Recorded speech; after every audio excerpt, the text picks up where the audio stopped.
Hello, welcome to EPG Pashala Spanish.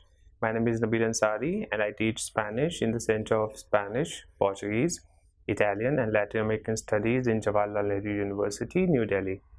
We're in the paper entitled Spanish Grammar 1.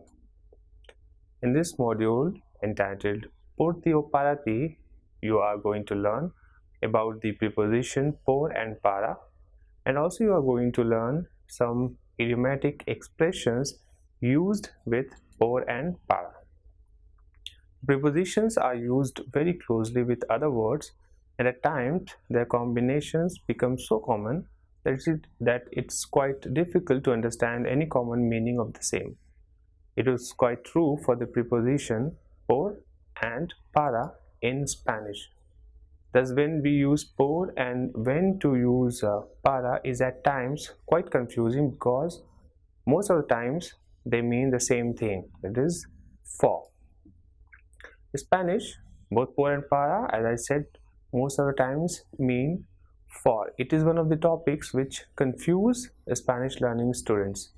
Thus, for a non-native speaker, it is very important to learn when por and para are used, as changing one with another will change its meaning completely. It will take quite some time for a student to master the use of por and para. Now, this module is an introduction of these two prepositions. So, as the use of por and para is so much that it's quite impossible for any student to learn it at one go, and you need a lot of practices, and also you will see the use of por and para in the advanced grammar as well. Now, Rosalia is going to travel to Barcelona and she has written an email to her friend Pepe. Now, let's see what she has written, and you pay attention to the highlighted words in the email. Querido Pepe, te escribo para contarte el plan de mi viaje a Barcelona.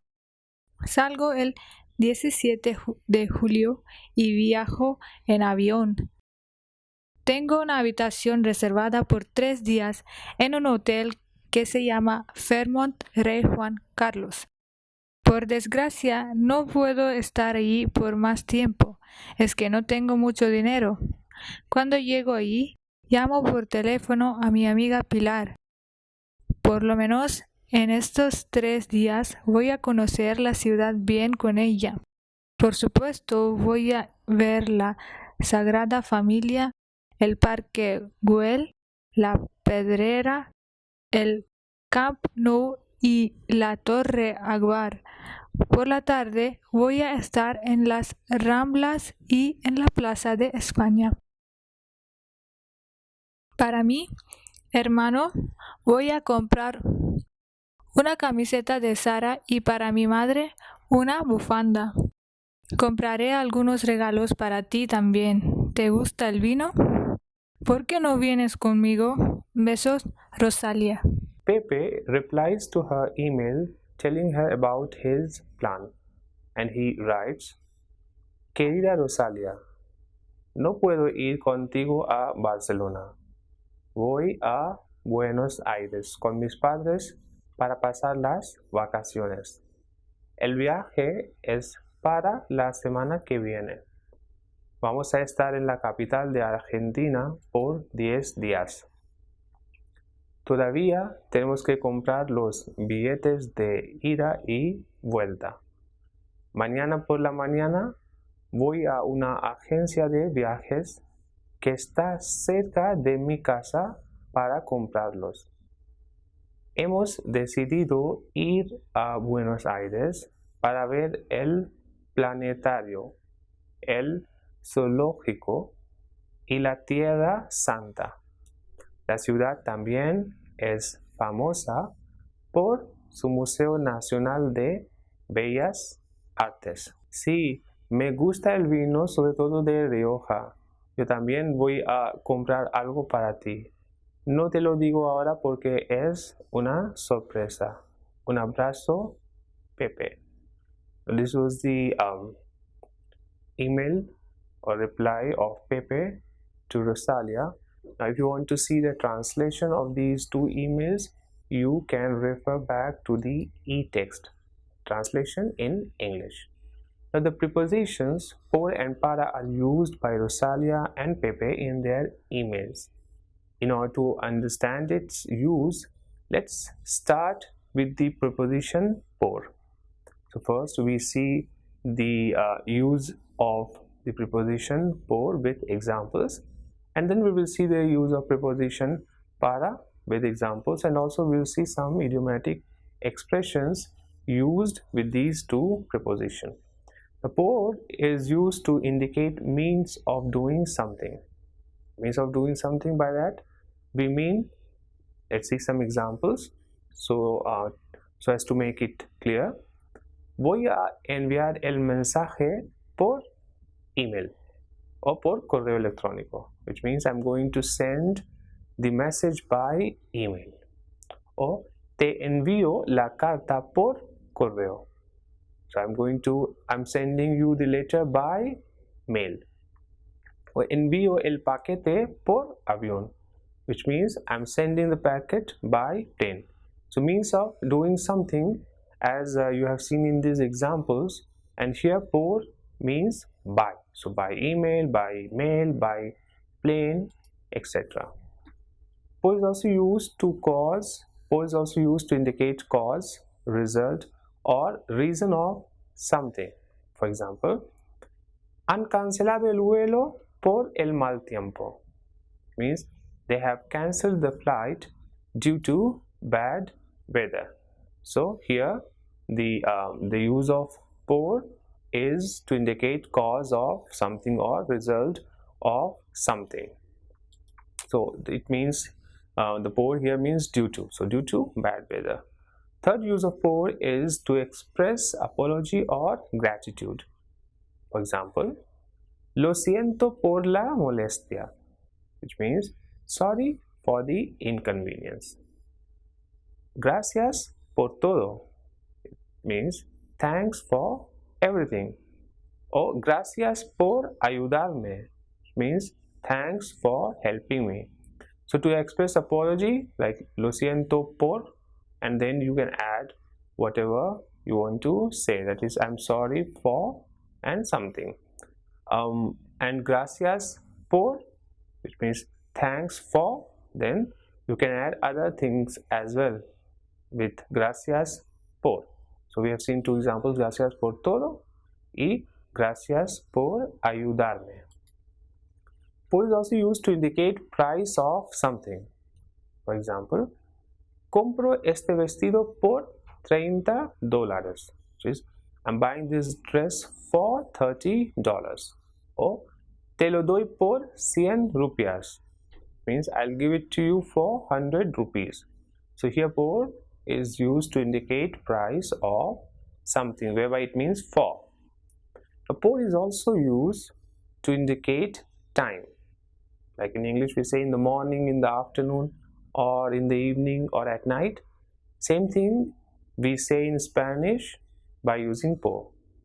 For example, por la mañana means in the morning. So let's see one example with por la mañana. Por la mañana desayuno a las 8, means in the morning I have breakfast at 8 o'clock. Por la tarde means in the afternoon or evening. So por la tarde yo duermo, which means in the afternoon I sleep. And por la noche means at night. So example, por la noche salgo con mis amigos, which means at night I go out with my friends. When it is followed by a verb in infinitive, it expresses an action that has not been completed. For example, el tren está por llegar. So el tren está por llegar means the train is yet to arrive. So it is an action which has not been completed. So está por algo. It is also used to indicate speed or rate. So for example, 80 kilómetros por hora, which means 80 km an hour. Or Un 10% means 10%.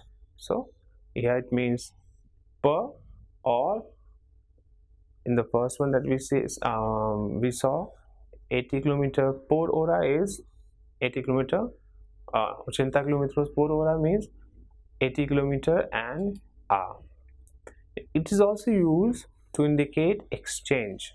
For example, te doy 30 euros por esta camisa, which means I give you 30 euros for this shirt. So exchange of something with something. We will use por. It is also used for physical transition, and it means through some place.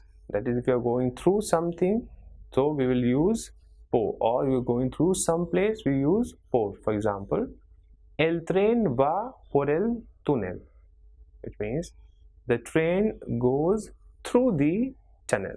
Or paseamos por el parque, which means we walk through the park. So here for the physical transition, it means through. So we can, as we have seen, if something is passing through something, or if we are passing through some place, then we use por. It is also used to mean on behalf of. So for example, firmo la carta por vosotros, which means I am signing the letter on your behalf. So here por means on behalf of, and por also means per. For example, me pagan por mes, which means they pay me per month. Or cobro por hora, which means I charge per hour. So here, as you can see, por means per month or per week or per day. These all can be said by using por. So per month will be por mes, per week will be por semana, and per day will be por día. Per hour will be por hora. Por is also used to indicate duration of an action. For example, trabajo por 2 horas. So I work for 2 hours. So this duration of this action is fixed, 2 hours. So we use por.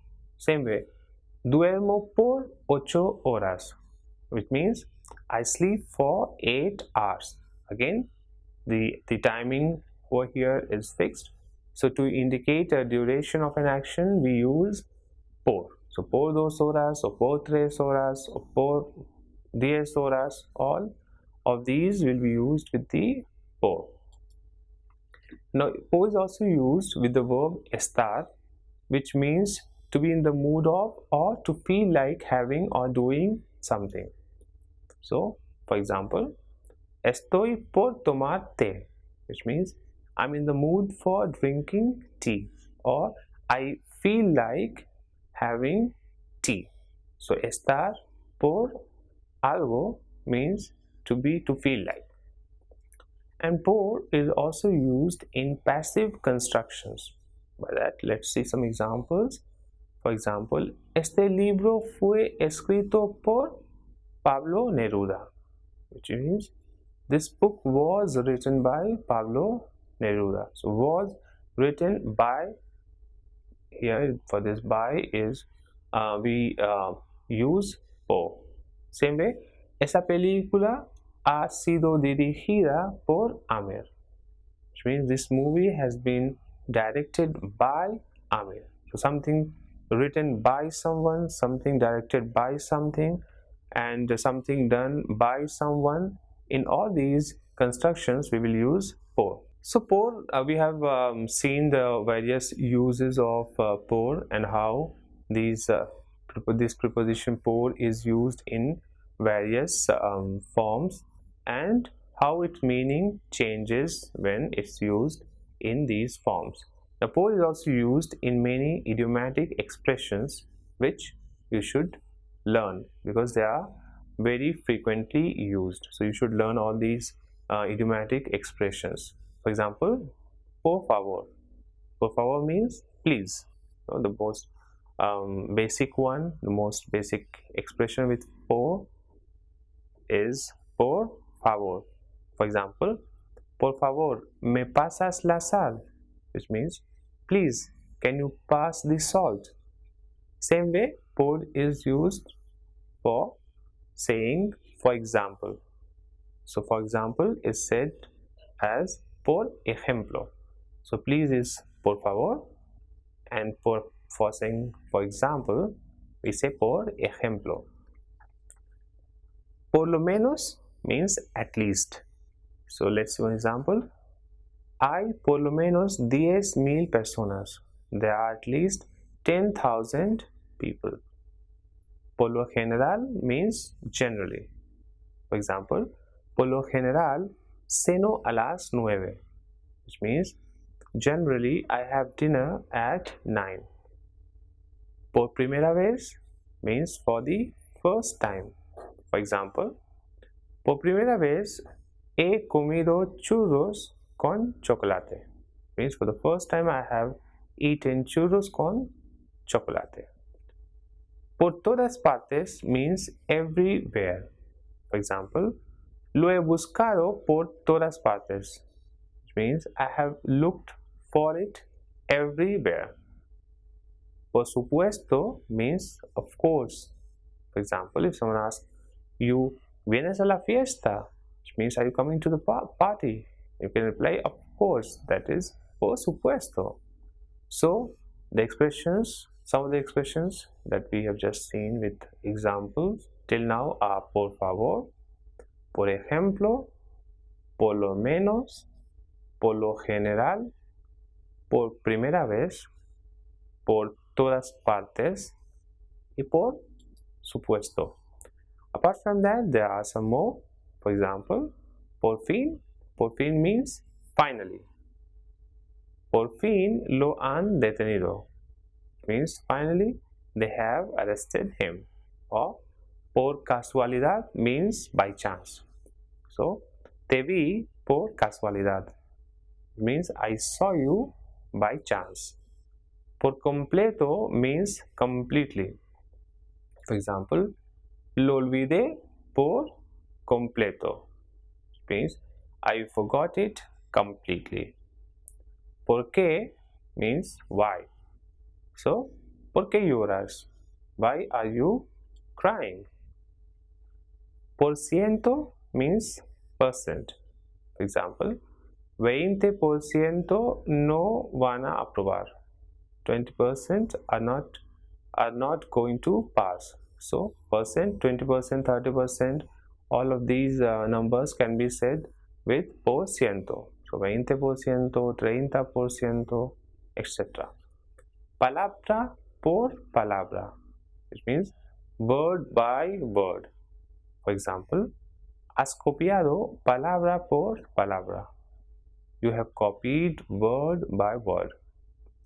Por desgracia means unfortunately. For example, por desgracia ella no viene hoy, which means unfortunately she is not coming today. So some more expressions that we have seen which are used with por are por fin which means finally, por casualidad which means by chance, por completo which means completely, por qué which means why, por ciento which means percent, palabra por palabra which means word by word, and por desgracia means unfortunately. Now let's talk about the use of para. When para is used, para is used to indicate destination of person or place. For example, este libro es para mi hermano, which means this book is for my brother. And salimos para Goa. So here it means we are leaving for Goa. Salimos para Goa, which means we are leaving for Goa. So we just saw how para is used for indicating destination of for person or place. Now para is also used to indicate purpose. For example, veo la televisión para divertirme, which means I watch TV in order to enjoy. ¿Para qué lo quieres? Which means what do you want it for? Or for what purpose you want it? So para is used to indicate purpose. It is also used to indicate future time, which means es, for example, es para mañana, which means it's for tomorrow. Or another example, quiero una habitación para 3 noches, which means I want a room for 3 nights. So it is used to indicate future time. It is also used to indicate use or function of something. So it is used to indicate what something is used for, what is its function. For example, este vaso es para el vino, which means this glass is for wine. Or it is also used to indicate deadlines. For example, necesitan el trabajo para el lunes, which means they need the work by Friday. So if you fix any deadline, which can it is used to indicate deadlines. For example, necesitan el trabajo para el lunes, means they need the work by Monday. So in order to when we fix the deadline and we say that okay, this is needed by this day, that is like Monday, Tuesday, Wednesday, we use para el and then the day. Para is also used to give an opinion. For example, para mí es normal, which means for me it's normal. Or no es difícil para mí, which means it's not difficult for me. Para is also used to mean in order to, when it is used with the verb in infinitive form. For example, estudia para aprobar el examen, which means he studies in order to pass the exam.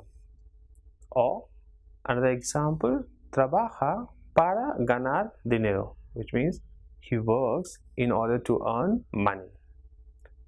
Or para qué, which means so that or in order that, and followed by a conjugated verb. So normally para is also used when we want to say in order to. So in order to do something, in order to, for example, see this movie, or in order to be on time. For all these in order to, we can use para. And when para is used with the verb estar, it means to be about to. For example, la película está para terminar, meaning the movie is about to finish. So para here means about to. And as we have seen in the case of por, para is also used in many idiomatic expressions. For example, para siempre, which means forever, or para qué, which means why or for what purpose. After having learned the various uses of por and para, let's read a text which is about why one should learn Spanish in Spain.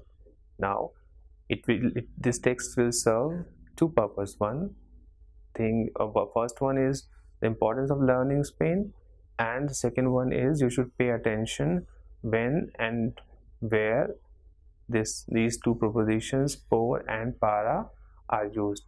And now, after having seen the various uses and the explanations, can you understand them now? And the title is Estudiar Español en España. El mejor lugar para aprender español no puede ser otro que España. Estudiar español en España te facilita además la oportunidad de conocer la realidad europea. tanto en su dimensión política y educativa como en su dimensión social y cultural. Estudia español en España por, por nuestra cultura.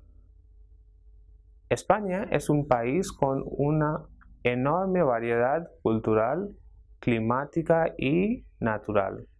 Cada región te ofrece innumerables posibilidades para que además de aprender español, puedas disfrutar de tu estancia eligiendo qué España quieres conocer. Por nuestra gastronomía. España es famosa por su riqueza gastronomía. Aquí puedes disfrutar desde divertidas y económicas comidas de tapas hasta la cocina de grandes chefs internacionalmente conocidos. Por nuestras fiestas. Durante tu estancia puedes coincidir con algunas de nuestras interesantes y también divertidas fiestas tradicionales. Ferias, Semana Santa, carnavales, etc. Por el deporte, puedes aprender español y practicar deporte. Solo tienes que decidir deportes acuáticos, deportes de montaña, etc. Ese es el país de Nadal, Fernando Alonso, La Roja y muchos más. Remember, one should be careful as the meaning of a sentence can change completely depending on the use of por or para. So till now we have seen the meaning of por and para, when the por is used and when para is used, and also some idiomatic expressions of por and para. Apart from that, we have just seen a text which states why to learn Spanish in Spain, but I hope that you must have paid attention to the use of por and para in that text. Now let's see how, if we by mistake change por with para or para with por, the meaning of the sentence can change. So we take this example. El turista va por la ciudad y el turista va para la ciudad. So what is the difference between these two? Can you guess? So when we say el turista va por la ciudad, it means that the tourist goes through the city. And when we say el turista va para la ciudad, it means that the tourist goes to the city. So in the first sentence, el turista va por la ciudad, the tourist is in direct contact with the city and he is passing through the city. And in the sentence, el turista va para la ciudad, it means that the tourist is separated from the city and is not in direct contact with it. He is heading towards the city. Now, another example.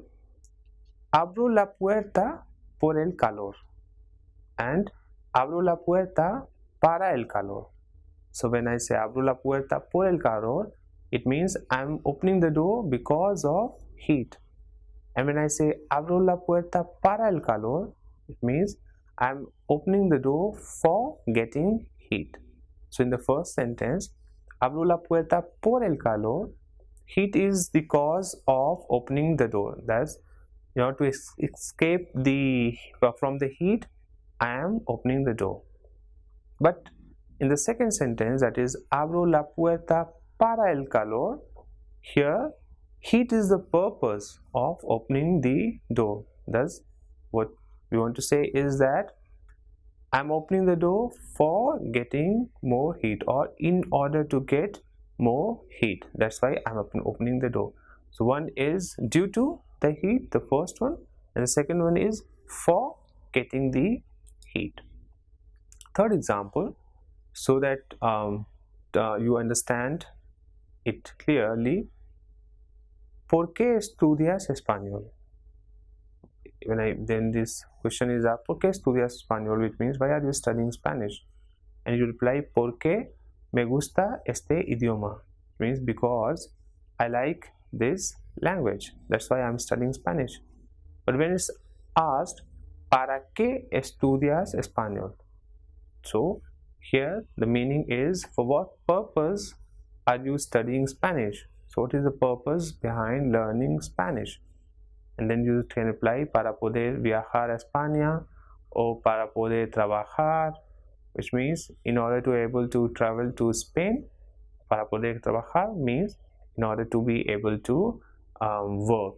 So you will state the purpose of studying Spanish. So ¿por qué y para qué? In the first question, ¿por qué estudias español? One asks the reason for studying Spanish. And in the second question, ¿para qué estudias español? One is asking for the purpose of studying Spanish. Now let's see few more examples of the same nature where this por and para might change the meaning. For example, está escrito por el actor, which means it is written by the actor. And if we say está escrito para el actor, then it means it is written for the actor. So in the first sentence, por el actor meant by the actor and para el actor meant for the actor. Same way, the last example, busco un documento por internet, meaning I'm looking for a document in internet. And when I say busco un documento para internet, then it means I'm looking a document for internet. Maybe that I want to put that document on the net. So in this module you have learned when and how the prepositions por and para are used. So we have seen various uses of por and para, and we are aware that it might be confusing for the first time, but with a lot of practices you will understand them better, and if you use them frequently then it will come naturally to you. Now we have also seen various expressions with por and para. So in order to use them you have to learn them by heart and you have to understand them properly, and also you should know the meaning of all these expressions. And we have also seen few reasons given by Institute of Spain for studying Spanish in Spain. So in that we have seen the use of por and para, and apart from these we also seen how changing por with para can change the meaning of a sentence, which means that it is very important for you to be aware of when you can use por and when you can use para. So in this video you can only see the uses as well as some idiomatic expressions of por and para. But if you want to practice and if you want to do more exercises, or if you want to see more text related with por and para, and also the translation of the two emails that we have seen in the video, you should refer back to the e-text, and the e-text will also have various links which will take you to other websites where you can learn more about these two prepositions. Thank you.